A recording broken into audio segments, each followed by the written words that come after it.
Welcome to Maheshan IAS. Your rank is our responsibility.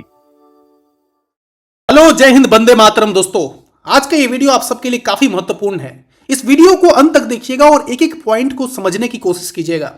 हर एक बात को ध्यान से सुनिएगा और फिर उस पर सोचकर समझकर कमेंट में अपने प्रतिक्रिया को जरूर लिखिएगा। दोस्तों, आप सबको होली की हार्दिक शुभकामनाएं। ये वीडियो मैं घर से रिकॉर्ड कर रहा हूं, आज मैं स्टूडियो नहीं जा पाया और मैंने सोचा कि आज का अपडेट जो है आप सबको जरूर दिया जाए। और सिर्फ अपडेट ही नहीं, महत्वपूर्ण बातें उनको लॉजिकल और रैशनल तरीके से समझते हुए इस वीडियो को हम लोग खत्म करेंगे। इसलिए वीडियो को अंत तक देखिएगा। दोस्तों, वीडियो की शुरुआत करते हैं। सबसे पहले मैं बोलना चाहता हूं कि मैं ईरान को प्रणाम करता हूं, मैं ईरान को सलाम करता हूं। जो ताकतें चीन और रूस को सोचने पर मजबूर कर दे, उन 12-13 देशों के समूह पर ईरान ने हमला कर दिया और आज ईरान जो है अकेला खड़ा है। ध्यान रखिएगा, इतिहास उन लोगों को याद रखता है जो तन कर खड़े रहते हैं। रेंगने वालों को इतिहास याद नहीं करता। घर में घुसकर मारना क्या होता है, ईरान ने बता दिया। ईरान ने बता दिया कि भले ही हमारा सेनापति मारा गया तो क्या हुआ, बिना सेनापति के हम लड़ सकते हैं। याद कीजिए आप इतिहास को। अगर किसी भी युद्ध में किसी का राजा अगर मारा जाता था तो सेना जो है पीछे हट जाया करती थी, सेना जो है हथियार डाल देती थी। लेकिन ईरान के लीडर के मरने के बाद, सुप्रीम लीडर के मरने के बावजूद ईरान ने जो है अपने घुटने नहीं टेके। ईरान ने जो है जमकर जो है जवाब देना जरूरी समझा। ईरान ने दिखा दिया ये बात कि घर में घुसकर मारना क्या होता है। सबको जो है उसने जो है जवाब दिया है।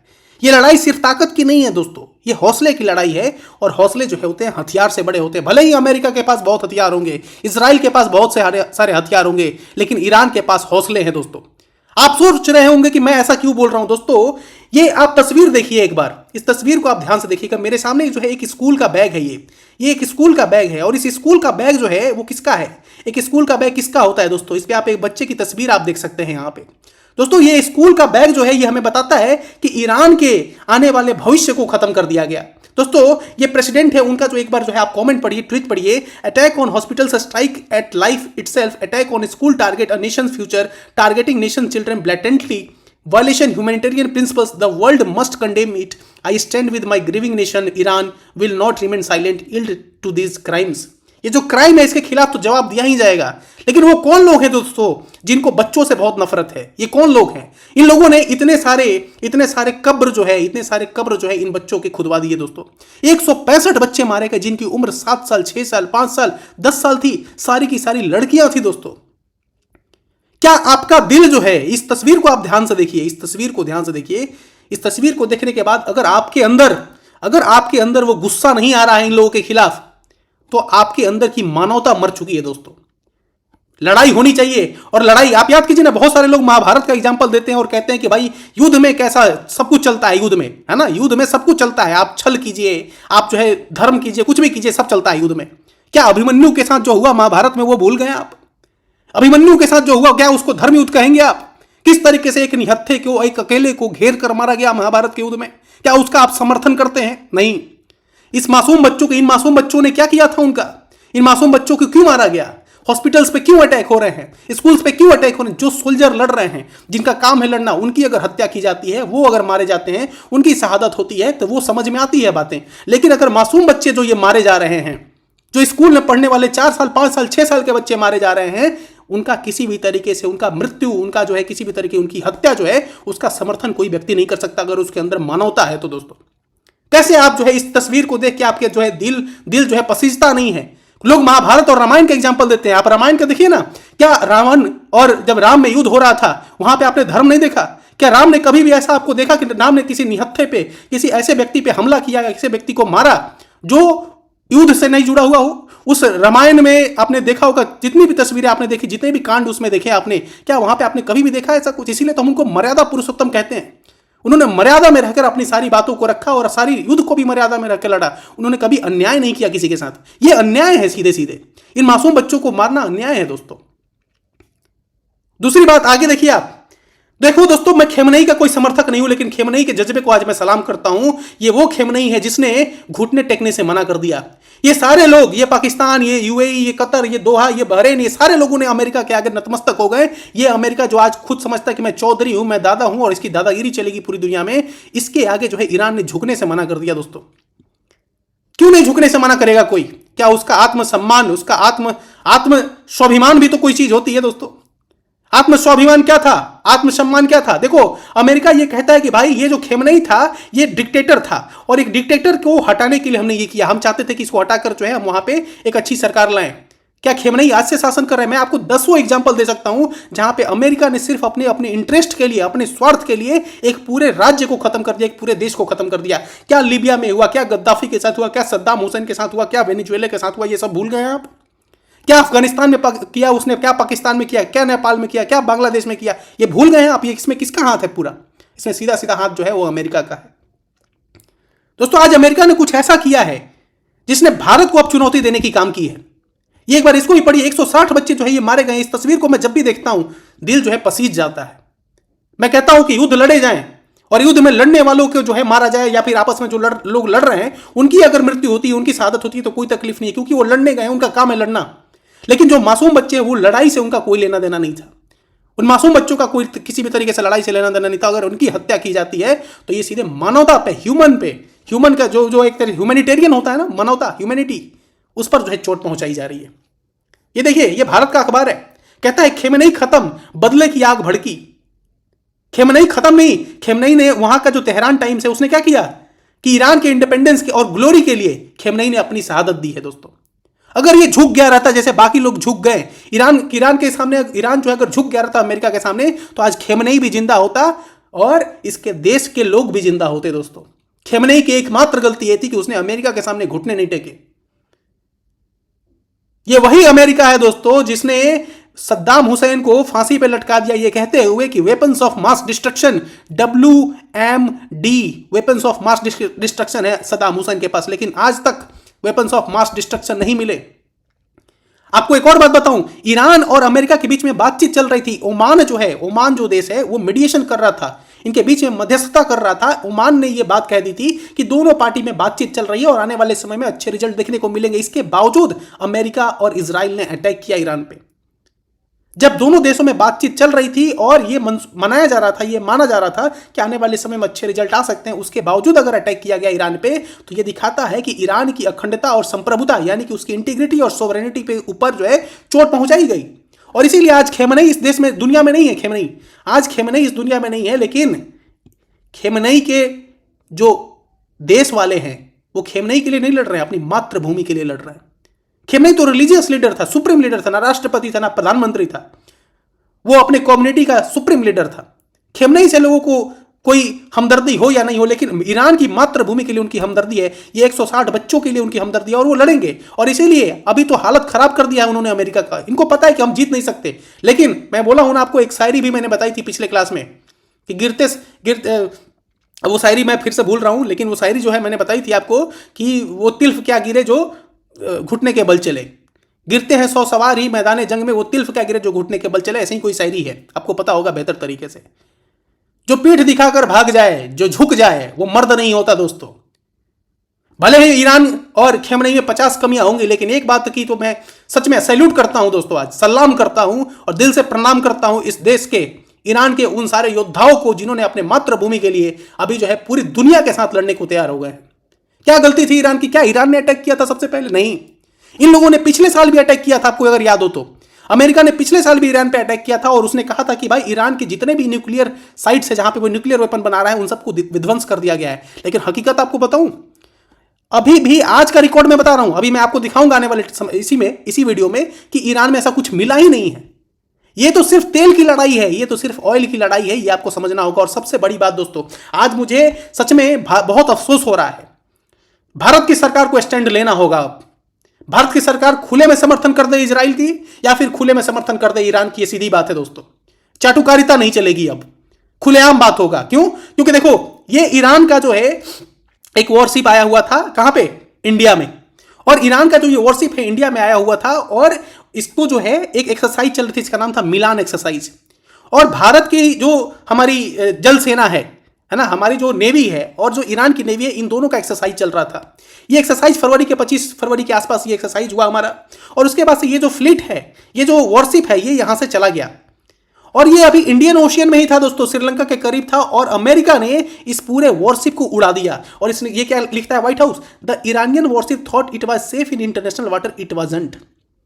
सोचो दोस्तों, भारत की जो हमारी नेवी है, क्या उसका ये उत्तरदायित्व तो नहीं बनता है, रेस्पॉन्सिबिलिटी नहीं बनता है कि जिस वॉरशिप के साथ, जिस देश के साथ उन्होंने अभी एक्सरसाइज किया, उस देश के वॉरशिप को एक देश ने खत्म कर दिया, उड़ा दिया। आपको बताऊं, इनकी मदद करने के लिए, जो ईरानियन वॉरशिप है, इनकी मदद करने के लिए श्रीलंका वॉरशिप ने, श्रीलंकन नेवी ने वहां पे पहुंच दिखाई अपनी, लेकिन इंडियन नेवी नहीं पहुंचा वहां पे।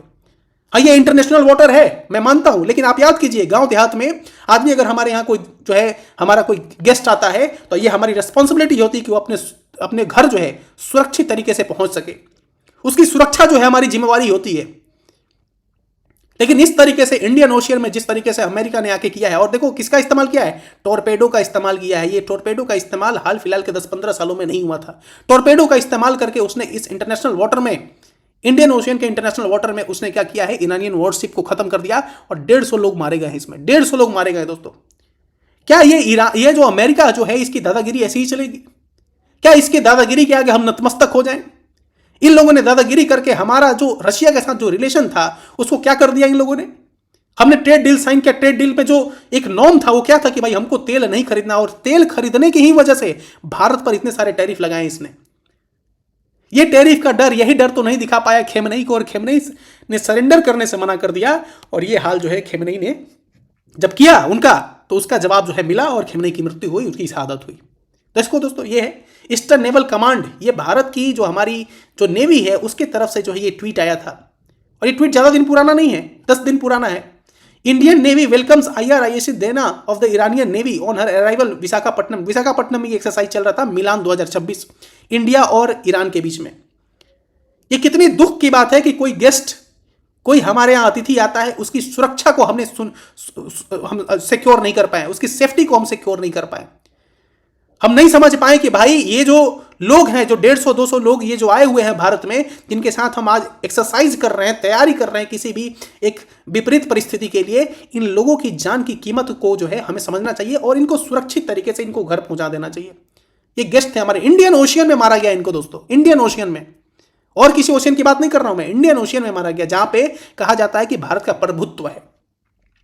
एक और बात बताऊं आपको, कुछ लोग कह रहे हैं कि भाई भारत के ऊपर कोई असर नहीं पड़ेगा, बिल्कुल असर पड़ेगा। 38 Indian ships stuck in Persian Gulf, 38 से ज्यादा इंडियन शिप जो है गल्फ में स्टक पड़े हुए हैं। बहुत सारे सेलर्स जो है वो फंसे हुए हैं, भारत के लोग। 3 सेलर्स डाइड, यहां पे देखिए आप डेटा, है ना। आगे दिखाता हूं आपको। Iran to allow only Chinese and Russian vessels through state of Hormuz citing Beijing Moscow support in ongoing conflict. मैं इस जो है न्यूज की दावा नहीं करता हूं कि इट इज करेक्ट और ये जो है पूरी तरीके से सही है, जस्ट बिकॉज कि कोई भी न्यूज अगर आती है, बहुत सारी न्यूज ऐसी होती है जहां पे हमें संदेह होता है।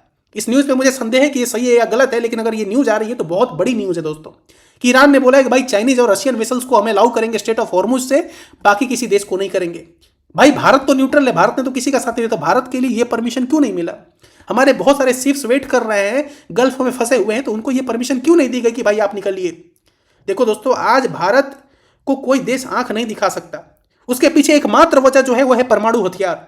इसी हथियार की वजह से हम सुरक्षित हैं, ना किसी के हा हु और ये सब करने की वजह से। सिंपल सी बात है।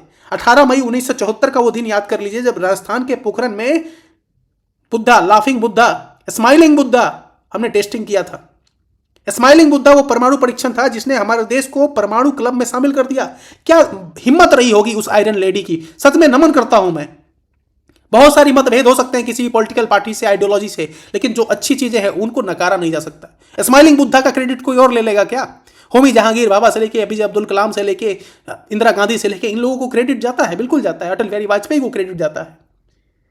सोचिए, वो कोल्ड वॉर का दौर था जब अमेरिका और सोवियत यूनियन विश्व के हर देश को एक तरफ एक हरकत पर नजर गड़ाए हुए थे। मतलब थोड़ा भी अगर कुछ इधर उधर होता था, तो वो पकड़ लेते थे सैटेलाइट से।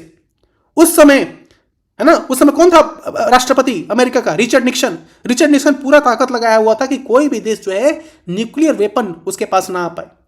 बहुत सारे CIA, जो उसकी जो इंटेलिजेंस एजेंसी है CIA, पूरी तरीके से एक्टिव था भारत में, और पूरी कोशिश की जा रही थी कि भारत के साइंटिस्ट जो है वो किसी तरीके से सफल ना हो पाए। दोस्तों, वो परमाणु हथियार ही है जो आज तक हमें सेफ कर रखा है, उसकी वजह से ही हम सुरक्षित हैं। नहीं तो कोई भी देश हमें आंख दिखा सकता था। परमाणु हथियार जो है वो हमें क्या करता है, एक शील्ड बना कर देता है, जिस शील्ड के आगे जो है किसी को भेदना, किसी भी दूसरे देश को जो है घुसना जो है नामुमकिन सा है। आप आगे देखिए, India has 25 days of crude oil. कौन कहता है कि भाई असर नहीं पड़ेगा हमारे ऊपर? कुछ लोग कह रहे हैं कि भाई 74 दिन का हमारे पास है, 50 दिन का, लेकिन रियलिटी क्या है? ये तो एएनआई का है। ये किस दिन का है? 3 मार्च का है, आज की खबर है ये। कितने दिन का है हमारे पास स्टॉक? 25 दिन का। और देखो एक और बात बताऊं आपको, एलपीजी आने वाले समय में आपके गैस सिलेंडर महंगे होने वाले, आपकी 2 दिन तो पहले ही उसके रेट बढ़े हैं एलपीजी सिलेंडर के। 40% जो है, 40% टू 50% जो है हमारा जो क्रूड ऑयल का सप्लाई है वो स्टेट ऑफ हॉर्मुज से होता है। बिल्कुल असर पड़ेगा हमारे ऊपर। और जिस तरीके से इन्होंने सैंक्शन लगाया हम पर, रशिया से हम जब तेल लेते थे तो अमेरिका ने सैंक्शन लगाया और इसके डर से हम जो है रशिया से तेल लेना बंद कर दिए। रशिया से तेल लेना हम कम कर दिए। आप लोग बोलेंगे कि सर हम रशिया से अभी भी तेल लेते हैं। एक बार डेटा आप शेयर करते हैं जरा कमेंट में, डेटा शेयर करो जरा कि जनवरी फरवरी महीने में हमने कितना लिया है और पिछले साल 6 महीने पहले कितना लेते थे। क्या उसमें गिरावट नहीं हुई है? बिल्कुल गिरावट हुई है। रशिया जो हमारा सबसे करीबी दोस्त है, रशिया जो सबसे हमारा मजबूत दोस्त है, उसका साथ हमने नहीं दिया दोस्तों। आपको एक और बात बताऊं, एक वो टाइम था जब अमेरिका जो है पाकिस्तान की मदद कर रहा था और हमारी मदद के लिए सिर्फ और सिर्फ रशिया खड़ा था। ये अमेरिका किसी का नहीं है। आज आप लोग बहुत खुश हो रहे हैं, मुझे पता है आप लोग बहुत खुश हो रहे हैं कि अमेरिका ने ईरान को इतना मार दिया, उतना मार दिया। लेकिन देख लो दोस्तों, ईरान का तो वो दुश्मन है ही, भारत का कोई दोस्त नहीं है अमेरिका। अमेरिका ने भारत को हमेशा आंख दिखाया है, हमेशा आंख दिखाया। आप इतिहास खोलकर देख लीजिए, 1947 से लेकर अभी तक का इतिहास, अमेरिका ने कभी भारत का साथ नहीं दिया, कभी भी साथ नहीं दिया। अगर आपको लगता है कि अमेरिका भारत का दोस्त है तो आप बिल्कुल खुशियां मनाइए, लेकिन भारत का दोस्त अमेरिका नहीं है, भारत का दोस्त रशिया है। और रशिया का हमें साथ देना चाहिए, हर मोड़ पे साथ देना चाहिए, क्योंकि रशिया ने हमें हमेशा साथ दिया है और दिखाया, हमेशा साथ दिखाया है। इसलिए आप खुश मत होइए दोस्तों कि अमेरिका ने ईरान पर अटैक कर दिया। आप सलाम कीजिए ईरान के उन योद्धाओं को जिन्होंने जो है, उनको पता है कि भाई हमारे सामने इतने सारे देश हैं, हमसे लड़ रहे हैं, लेकिन वो जवाब दे रहे हैं। उनके मासूम बच्चों को मारा गया। कुछ लोग कह रहे हैं कि भाई ईरान में जो है, जो खेमनेई था वो डिक्टेटर था, वो तानाशाह था। अरे डिक्टेटर वो आज ही बना है क्या? आज पता चला क्या दुनिया को कि वो डिक्टेटर है? डिक्टेटर नहीं था। उसने एक ही गलती की कि वो अमेरिका के सामने झुका नहीं। आपको एग्जांपल के थ्रू समझाऊंगा, ध्यान से समझिएगा। युद्ध के बीच स्टेट ऑफ हॉर्मुज में फंसे तेल के 700 टैंकर, कौन कहता है कि भाई असर नहीं पड़ेगा? 38 Indian ships stuck in Persian Gulf. यहां पे देखिए, ये है हमारे पेट्रोलियम मिनिस्टर हरदीप सिंह पुरी। ये 9 फरवरी 2026 को कहते हैं कि 74 दिन का हमारे पास है रिजर्व, और आज जो है सिर्फ 25 दिन का बचा हुआ है। 9 फरवरी और आज के दिन में कितना दिन का अंतर है? सोचिए, 25 दिन का हमारे पास क्रूड ऑयल स्टॉक में है। हाँ, हमारे पास है ऑप्शन, हम रशिया से ले सकते हैं, हम वेनेजुएला से लेंगे, सब जगह से लेंगे, अलग अलग ऑप्शन है। लेकिन जो 40% है उसको कैसे कंपनसेट कीजिएगा? आने वाले टाइम में ऑयल के प्राइसेस बढ़ेंगे, ये मान के रखिए आप। तो इसका हर्जाना कौन भरेगा? अमेरिका आके भरेगा क्या? भारत में तेल के दाम बढ़ेंगे, भारत में महंगाई बढ़ेगी, भारत में लोगों की नौकरियां जाएंगी, तो इसका हर्जाना कौन भरेगा? इन्फ्लेशन आएगा तो उसका हर्जाना कौन भरेगा? देखो, अमेरिका जो है, अमेरिका का ये जो डोनाल्ड ट्रंप है, पागल सा जो ये ट्रंप है, इसको जब लगा कि भाई सुप्रीम कोर्ट ने मेरे फेवर में डिसीजन नहीं लिया, मुझे तो अभी बहुत सारे पैसे देने पड़ेंगे, वापस देने पड़ेंगे पैसे, मेरे पास तो पैसे हैं नहीं, पॉपुलैरिटी उसकी गिरती जा रही थी, आने वाले समय में इलेक्शन था, तो उसने वही काम किया जो उसे करना था, भाई अटैक कर दिया उसने। और ये बहुत सोची समझी साजिश थी, ये बहुत सोची समझी साजिश थी अमेरिका की। अमेरिका जो ये डोनाल्ड ट्रंप है, उसको आप फेवर जो अगर कर रहे हैं तो शायद आपने इतिहास नहीं पढ़ा है और आपको उतनी समझ नहीं है अभी। अमेरिका का फेवर अगर कर रहे हैं सिर्फ इसलिए कि वो भारत का दोस्त है, भारत का दोस्त नहीं है अमेरिका, कभी भारत का दोस्त नहीं था, कभी भी भारत का दोस्त नहीं था अमेरिका। आप इतिहास देख लीजिए एक बार। आगे देखिए, इंडिया हैज ओवर 50 डेज, वही बात है। अब आगे देखिए, यहां पे Indian refiners looking to step up Russian crude purchase, government officials and state refiners met over the weekend to work on contingency plan. ये क्या है पता है आपको? एक बार ध्यान से पढ़िए इसको, ये लास्ट वाला लाइन जो अंडरलाइन हुआ है उसको ध्यान से पढ़िए। Indian oil ministry officials are requested the ministry of external affairs to try and get concession from Washington. हमें परमिशन लेना पड़ रहा है वाशिंगटन से भाई। अगर हमें तेल लेना है रशिया से तो हमें परमिशन लेना पड़ेगा वाशिंगटन से। ये तो हालात है हमारे। आज बहुत मतलब तकलीफ हो रही है इंडियन ओशियन में। अगर कोई हमारा गेस्ट आया हुआ है, अगर उसको कोई उसको कोई मार दे तो कितनी तकलीफ होगी। देखो, ट्रंप जो है उसकी उम्र जो है 79 ईयर्स है, जो नेतन्याहू है उसकी उम्र जो है 76 साल है, और जो अयतुल्ला खेमनेई जो मारा गया उसकी उम्र थी 88 साल, 88 ईयर्स। दोस्तों, ये सारे लोग आने वाले 5-6 साल में मर जाते हैं, नेचुरल डेथ हो जाती है इनकी, क्योंकि लाइफ एक्सपेक्टेंसी आमतौर पे इतनी ही होती है 70 से 80 साल के बीच में मैक्सिमम। लेकिन आज जो ये मासूम लोग मारे जा रहे हैं, 5 साल 10 साल के लोग, इनके मौत का जिम्मेवार कौन है? ये तीनों नेता ही तो हैं, ये तीनों लीडर्स तो ही हैं। खेमनेई को मैं सही नहीं मानता, क्योंकि खेमनेई अगर अपना गुरूर, अपना ईगो अगर साइड करके अगर वो झुक जाता अमेरिका के सामने, तो हो सकता था आज मासूम बच्चे बच जाते ईरान के। लेकिन याद रखना है, जो झुक जाते हैं और जो अपने ईमान का सौदा कर देते हैं वो मर्द नहीं कहलाते। उनकी जो है, उनके अंदर की जो मर्दानगी होती है वो खत्म हो जाती। शायद यही कारण था कि ईरान ने झुकना पसंद नहीं किया। लेकिन एक और बात है कि ट्रंप की उम्र 79 ईयर्स है, नेतन्याहू की 76 ईयर्स है, अयतुल्ला खमेनी का 88 साल है। ये आने वाले समय मर जाते 5-6 साल में, लेकिन इन्होंने पूरी दुनिया में आग लगा दी। और इसका जो खामियाजा जो है सबको भुगतना पड़ेगा, सबको भुगतना पड़ेगा, सबको भुगतना पड़ेगा। सिंपल सी बात है। आगे देखिए आप, ये है स्टेट ऑफ हॉर्मुज, यहां से सारा होता है। 20 मिलियन बैरल पर डे जो है वहां से ट्रांसपोर्ट होता है। 30% of world oil, global price risk, ये सब कुछ इशू होगा। ग्लोबल इकोनॉमी हिट होगी, शिपिंग में डिले होगा, ऑयल प्राइसेस बढ़ने वाले हैं, ये सब कुछ होगा। इसके लिए आप तैयार रहिए, आने वाले समय में आपको ये सब देखने को मिलेगा कि ऑयल प्राइसेस बढ़ेंगे, ये सब कुछ होने वाला है। ठीक है। अच्छा, एक और बात बताऊं आपको, आप लोग बहुत बोल रहे हैं कि सर ईरान ने भी तो अटैक किया इन सारे देशों पे, बहुत सारे जो मिडिल ईस्ट के कंट्री है वहां पे अटैक किया। क्यों नहीं अटैक करेगा? आपकी मातृभूमि पर कोई अटैक करेगा तो आप जो है क्या करेंगे? बिल्कुल आप अटैक करेंगे। आप बोलेंगे कि सर भारत में बहुत सारे लोग प्रोटेस्ट कर रहे हैं, प्रोटेस्ट करना चाहिए, नहीं करना चाहिए? बिल्कुल प्रोटेस्ट करना चाहिए उनको, या फिर नहीं करना चाहिए, उनका अपना चॉइस है, उस पर जो है कोई कमेंट नहीं होगा। लेकिन एक और बात मैं कहता हूं, भारत के लोगों को एक बात समझनी होगी कि उनको देश से प्यार होना चाहिए, अपने भारत से प्यार होना चाहिए। आप किसी के लिए भी अपनी हमदर्दी दिखा सकते हैं, इससे कोई तकलीफ नहीं है। क्या भारत का कोई अगर धर्मगुरु अगर उसकी हत्या कोई कर दे, भारत के किसी भी धर्मगुरु की हत्या, मैं किसी का नाम नहीं ले रहा हूं, किसी भी धर्मगुरु की हत्या अगर कोई गलत तरीके से कर दे, क्या उसके लिए सपोर्ट में हम खड़े नहीं होंगे? क्या उसके सपोर्ट में हम लोग बिल्कुल खड़े होंगे? तो जो खेमनेई था वो धर्मगुरु था, वो अपने कम्युनिटी का एक रिलीजियस लीडर था, सुप्रीम लीडर था। जाहिर सी बात है, लोगों के अंदर जो है संवेदना रहती है और संवेदना प्रकट करने के लिए लोग रोड पे उतर आए। लेकिन इसका मतलब ये नहीं कि आप सबको जो है आतंकवादी कह दे और सबको जो है आप गलत ठहरा दे। गलत नहीं ठहरा सकते। हाँ, ये कह सकते कि भाई आज आप लोगों को तकलीफ हो रही है, तो उस समय तकलीफ क्यों नहीं होती जब पहलगाम पे आपने अटैक हुआ तो आप क्यों नहीं बाहर निकले? पुलवामा पे हुआ तो क्यों नहीं अटैक हुआ तो आप बाहर निकले? उरी में हुआ तो क्यों नहीं आप बाहर निकले? बिल्कुल उनको निकलना चाहिए। समझ में आ रही है बात? तो सिलेक्टिव तरीके से हम बाहर, अगर हम निकल रहे हैं बाहर तो हमेशा बाहर निकलेंगे, नहीं निकल रहे हैं तो नहीं निकलेंगे। सिंपल सी बात है। सिलेक्टिव तरीके से हम बाहर नहीं निकल सकते, और इसके लिए जो भारत के जो वो कम्युनिटी के लोग हैं उनको समझना पड़ेगा कि भाई इस तरीके से सिलेक्टिव चीजें नहीं चलेंगी। अगर आपको बाहर निकलना है, प्रोटेस्ट करना है, तो भाई भारत के लोग, भारत के वीर सपूत को भी अगर शहादत होती है, उनको अगर कोई आतंकवादी मारता है तो उनके लिए भी उनको कैंडल मार्च, उनके लिए भी प्रोटेस्ट करना चाहिए। जिस तरीके से आज वो खेमनेई के लिए प्रोटेस्ट करिए, भारत के मुसलमानों को और भारत के लोगों को समझना पड़ेगा। समझ में आ रही है आपको बात? आगे देखिए, आपको एक और चीज समझाता हूं। यहां पे देखो, बहुत सारे देश ने मना कर दिया कि भाई हम यूएस का साथ नहीं देंगे। देखो, ये डोनाल्ड ट्रंप जो है ये क्या किया इसने, ये आपको पता नहीं है। आपको कहानी में ये 10-15 मिनट में समझा नहीं सकता मैं। 1-2 घंटे का जो है इस पे पूरा सेशन हो सकता है कि इसने क्या खेल खेला है। मैं देखो कि भारत का और ईरान का या फिर क्या नाम इजराइल का, मैं किसी का साथ नहीं, मैं सिर्फ इस व्यक्ति से मेरे को दिक्कत है, इस व्यक्ति से दिक्कत है और इसके देश से दिक्कत है, अमेरिका से दिक्कत है मुझे, अमेरिका से और डोनाल्ड ट्रंप से दिक्कत है, क्योंकि ये दोनों ने जो है भारत का साथ नहीं दिया। यही वो डोनाल्ड ट्रंप है, यही वो डोनाल्ड ट्रंप है जिसने भारत की अभी कुछ समय पहले सिट्टी पिट्टी गुम कर रखी थी। बिल्कुल 50% जब इसने टैरिफ मारा, 50% जब इसने टैरिफ मारा तो क्या हुआ? इसने टैरिफ बार बार बढ़ाने की धमकी दी। ये कहता है कि भाई भारत पाकिस्तान का युद्ध मैंने रुक पाया। ये क्यों कहता है? समझिए आप इस बात को, क्योंकि ये दादा बनता है, ये चौधरी बनता है, इसको पूरी दुनिया की बहुत फिक्र रहती है। ये कौन है भाई? अगर किसी देश में, मान लो बांग्लादेश में अगर कुछ गलत हो रहा है, बांग्लादेश में अगर कुछ गलत हो रहा है, तो क्या भारत जो है उस पर अटैक कर देगा? क्या भारत जो है उस पर अटैक कर देगा? अनटिल एंड अनलेस वहां के लोग हमसे ना बोले। हमने क्या किया था 1971 में? वहां के लोगों ने डिमांड किया कि भाई आप इंटरवीन कीजिए। हम भारत से मदद मांगी उन लोगों ने, हमने मदद किया। लेकिन यहां पे तो उल्टा हो रहा है। यहां पे तो यूएस जो है जाकर खुद ही अटैक कर दे रहा है। 1971 में बांग्लादेश में क्या हमने सामने से अटैक किया था? बिल्कुल नहीं किया था हमने अटैक। पाकिस्तान पे हमने बिल्कुल अटैक नहीं किया।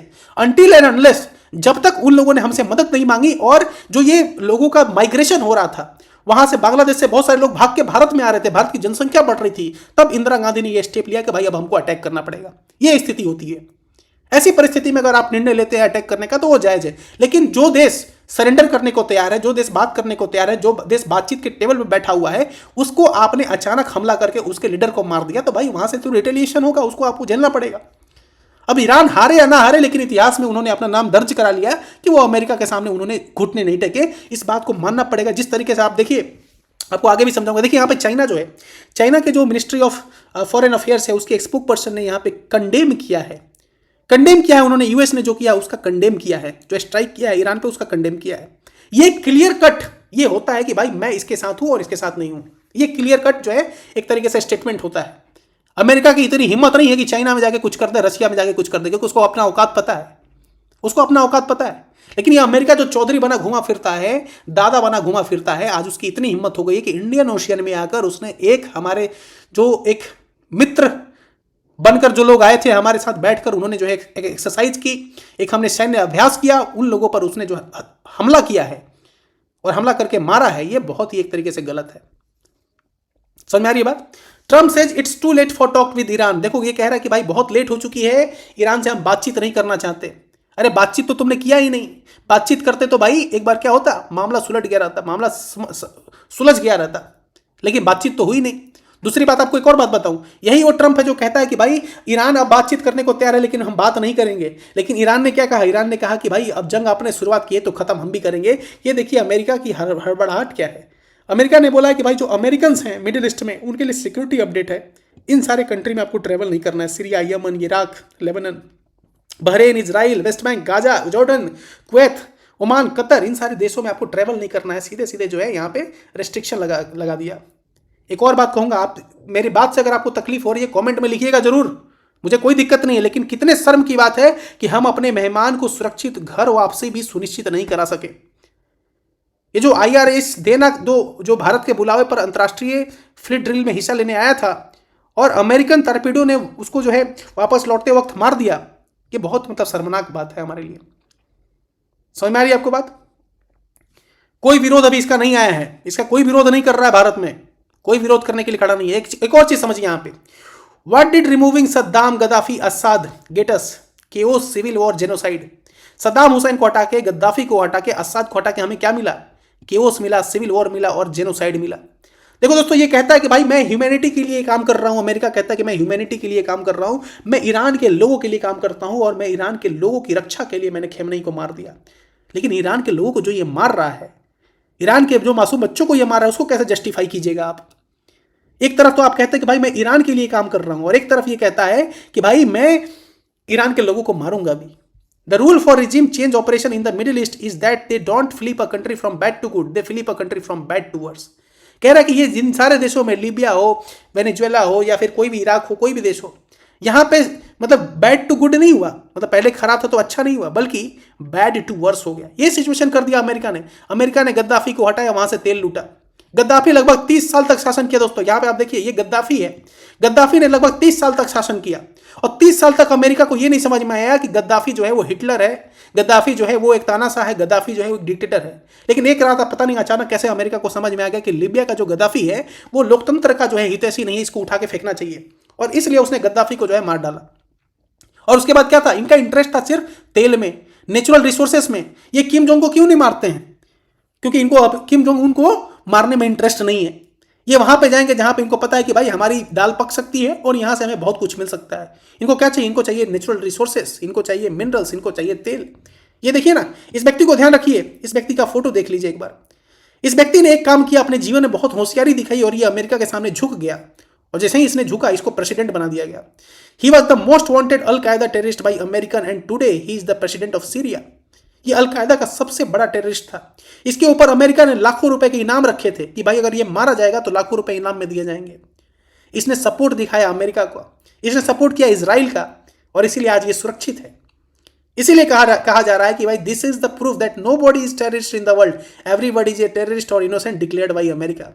अमेरिका जिसको टेररिस्ट बोल देगा वो टेररिस्ट हो जाएगा, अमेरिका जिसको इनोसेंट बोल देगा इनोसेंट हो जाएगा। देखो ना, सबसे ज्यादा टेररिस्ट कहां है? पाकिस्तान में है। सबसे ज्यादा टेररिस्ट पाकिस्तान में है कि नहीं? लेकिन इस पाकिस्तान को वो सपोर्ट करता है। क्यों? क्योंकि भाई उसको लगता है कि भाई पाकिस्तान हमारे काम का चीज है, इंडिया को अगर हमें थोड़ा बैलेंस करना है तो पाकिस्तान को दोस्त बना के रखना पड़ेगा। अब सोचो, आप इसी से समझ जाओ कि जिस देश में सबसे ज्यादा टेररिस्ट है, पाकिस्तान जैसे देश में, वो अमेरिका का सबसे अच्छा दोस्त है, सबसे अच्छा दोस्त है। इसीलिए कौन सा टेररिस्ट है, कौन इनोसेंट है, ये सब कुछ अमेरिका ही डिक्लेयर करता है। समझ में आ रही है आप? तो आज आप लोग अगर बहुत ज्यादा खुश हो रहे हैं तो इस न्यूज को भी देख लीजिए। Atomic energy head says no proof of Iran weapons programme. बताओ ना, मतलब जिस चीज के लिए लड़ाई हो रही है वो मिला ही नहीं वहां पे। No evidence of Iran building a nuclear bomb. मतलब मैं क्या बोलूं, ये अमेरिका को समझ पाना आप सबकी मतलब किसी के बस की बात तो नहीं है। यहां पे ये आज का न्यूज है, ये डीडी न्यूज का ये न्यूज है, जो गवर्नमेंट का ऑफिशियल एक मीडिया एजेंसी है, वो कह रहा है कि no evidence of Iran building a nuclear bomb says IAEA chief Grossi. मतलब ईरान में हमें न्यूक्लियर बॉम्ब बनाने का कोई भी एविडेंस नहीं मिला, तो फिर अटैक किस बात का हुआ यार? किस बात का अटैक हुआ? क्या खेमनेई जो है वो 2-3 साल से शासन कर रहा था, जो उसके शासन को हटाना था? और खेमनेई को हटाकर आपको पता हुआ है कि और बात, खेमनेई को हटाकर अमेरिका क्या करना चाहता है? अमेरिका अपना एक पपेट रूलर बैठाना चाहता है, एक कठपुतली बैठाना चाहता है, जिसको बैठाकर वो ईरान के सारे रिसोर्सेज को लूट सके। जिस तरीके से उसने वेनेजुएला में किया, जिस तरीके से उसने इराक में किया, जिस तरीके से उसने लीबिया में किया, वही काम वो ईरान में करना चाहता है। समझ में आ रही है आपको बात? तो ये हकीकत है। आप ये मत समझिए कि खेमनेई दुश्मन था या फिर ये दुश्मन था। कोई दुश्मन नहीं है। उसको चाहिए तेल, उसको चाहिए रिसोर्सेस, उसको चाहिए पैसा, और इसके लिए वो ये काम करेगा।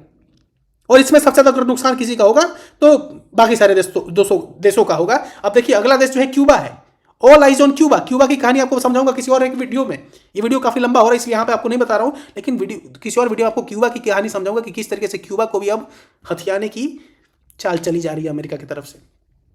आगे देखिए आप, ये देखिए ये हड़बड़ाहट है। ये हड़बड़ाहट है भाई स्ट्रेट ऑफ हॉर्मुज के बंद होने का।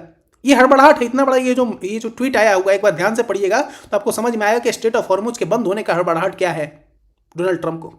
ये देखिए US military presence in the Middle east. पूरे मिडिल ईस्ट में उसने अपना प्रेजेंस बना रखा है। पूरे मिडिल ईस्ट में मान लीजिए ये हमारा भारत है और भारत के पास, कहां गया भारत? कोई मैप नहीं यहाँ पे। मान लो भारत के पास आकर कोई देश जो है, मान लो अगर ये हमारा भारत है और भारत के पास आकर देश कोई अगर अपना यहाँ पे आके अगर अपना बेस बनाने की कोशिश करे कोई दूसरा देश, तो क्या भारत को दिक्कत नहीं होगी? बिल्कुल दिक्कत होगी।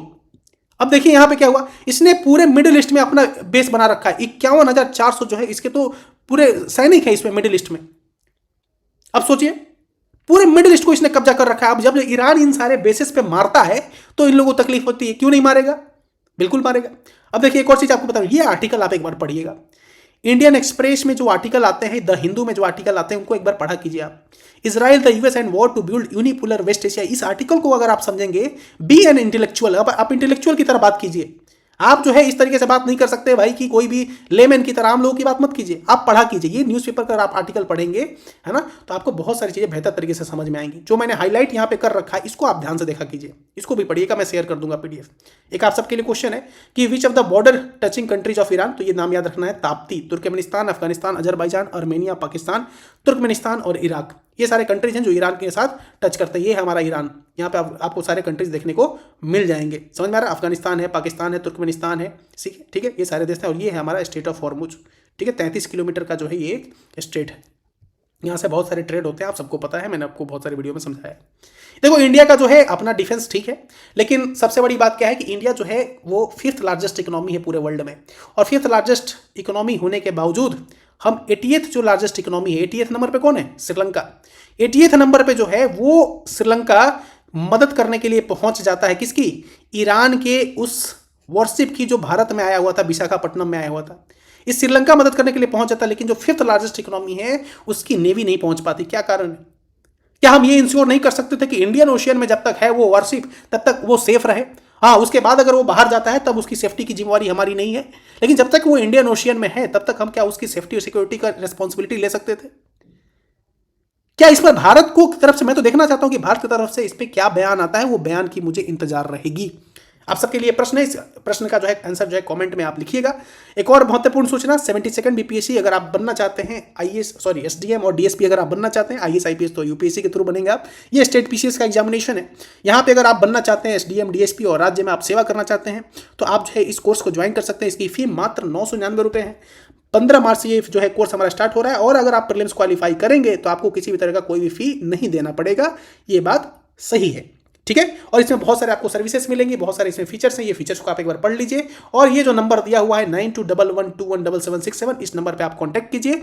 आप हमारे जो काउंसलर है उनसे बात कर लीजिएगा और सारी इन्फॉर्मेशन लेकर आप जो है इस क्यूआर कोड को स्कैन करके 999 रुपीज़ का पेमेंट कीजिए। जैसे ही आप क्यूआर कोड का स्कैन करेंगे, महेशन एकेडमी प्राइवेट लिमिटेड आएगा, वहाँ पर लिखा हुआ, उसको इंश्योर करके उसको क्रॉस वेरीफाई करके आपको पेमेंट करना है। और पेमेंट करने के बाद हमारे पास पैसे आ जाएंगे आपके और आपका एडमिशन कंफर्म हो जाएगा। और 15 मार्च से आप अपनी क्लासेस स्टार्ट कर सकते हैं ऑनलाइन मोड में। Thank you so much for watching this video. मिलते हैं किसी और नए एक वीडियो में। देखो अगले वीडियो में और भी बहुत महत्वपूर्ण चीजें आपको बताने वाला हूं, इसलिए अगला वीडियो भी ध्यान से देखिएगा। Take care, have a good day. जय हिंद, जय भारत, भारत माता की जय।